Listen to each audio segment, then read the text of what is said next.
এবার ঈদে একের পর এক ধামাকা চলছে। আসছে নাটক তোমার আমার প্রেম।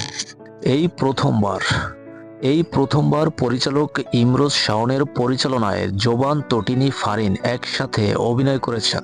পরিবারই একটি গল্পের অংশ। যার পরিবার নেই তার লাইফে কোনো গল্প নেই। তাই তো পারিবারিক গল্প নিয়ে নির্মিত হচ্ছে নাটক তোমার আমার প্রেম।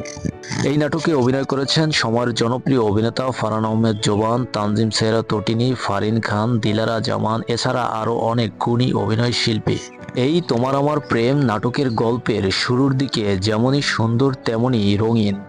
শেষে থাকে বেদনাদায়ক সম্পর্ক ছিন্নের গল্প।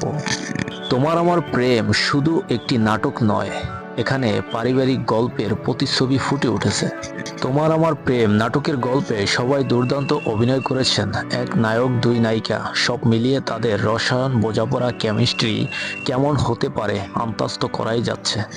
সব মিলিয়ে বলাই যাচ্ছে নাটকের গল্প, অভিনয়, কাস্টিং সবকিছুই সুন্দর। নাটকটি আসছে সিএমবির ব্যানারে। নাটকটি 2-1 দিনের ভিতরে ইউটিউবে দেখা যাবে। তবে কোন সময় কবে আসছে তা আমাদের চ্যানেলের কমিউনিটি পোস্টে জানিয়ে দেওয়া হবে। আমাদের চ্যানেলকে সাবস্ক্রাইব করে সঙ্গে থাকুন। ধন্যবাদ।